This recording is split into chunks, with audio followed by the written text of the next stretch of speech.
In this video, we're going to talk about risk management, limiting your downside, and how to never go bankrupt. So when I was starting out as a young entrepreneur over 15 years ago, I would take a lot more risk than I take nowadays. And that's perfectly normal. If you ask any successful entrepreneur, they usually have taken more risks at the beginning of their careers because they had nothing to lose, right? And so as you go and as you grow in your business career, you will need to limit the downside because you will have capital, money that you want to make sure not to lose. And you're going to have to decide and make decisions to limit your downside. So one of the biggest mistakes I made at the time, which I considered to be a big mistake at the time, which turned out to be one of the best things that could have ever happened to me in my business career, happened about 10 years ago, over 10 years ago. I was making good money online. I had just partnered up with a business partner, and the idea was to build a software company. I moved to Eastern Europe, hired dozens of employees.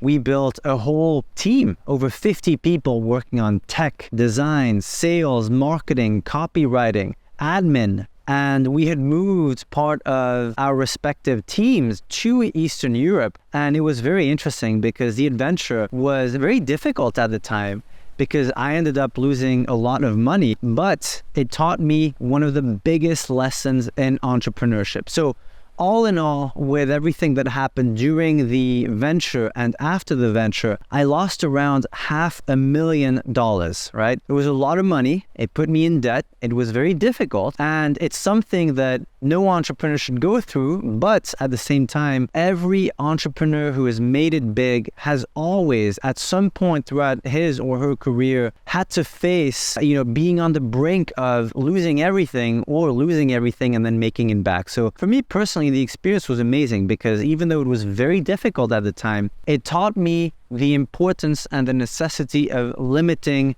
your risk. And so in this case, it was limiting the capital deployed in that venture. And at the time, I just didn't have any circuit breakers. And that's the big key word here for this video. You need to have circuit breakers. You need to have an if-then frame of mind. And you need to think in terms of, if this happens, if this doesn't work out, if I put this amount of money and it doesn't work out, I need to cut my losses and move on to something else. And at the time, no one told me that I had to cut my losses. And so we just kept on going and spending money and burning through money. And at some point, it was just time to call it quits because there was no money left. And so it was very difficult at the time, as you can imagine, going from doing well to losing hundreds of thousands of dollars.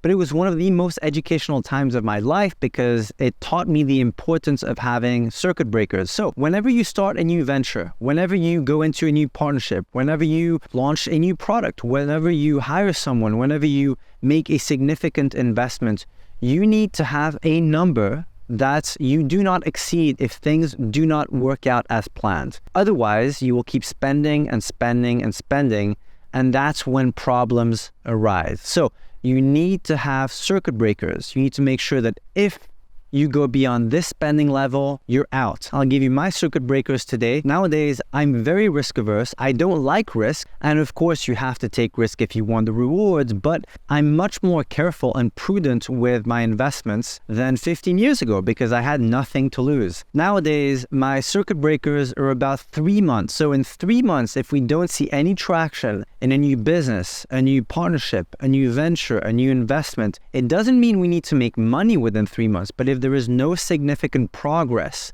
no tangible progress, usually I will reevaluate the investment and make a decision if it's worth pursuing or if it's worth cutting. And I've cut dozens of investments over the last few years by following that circuit breaker rule. 90 days. 90 days is the time frame. I want to see something happening within the first 90 days. That's in terms of time. Because remember, when you're starting a venture, you're investing money, but also time, right? And so in terms of money, usually we will always allocate a fixed sum. And we want to see results. We want to see something with that initial amount that we're investing. It's never a matter of like, oh, we'll just put some money in and see, and worst case, we'll just put some more money and some more money and some more money. No, you need to have a fixed amount of time that you're willing to invest in the venture and a fixed amount of money that you're willing to invest in the venture. And you need to have a date in your calendar, and you need to sit down at that date and say, okay, is this worth pursuing or not? That's it for this video.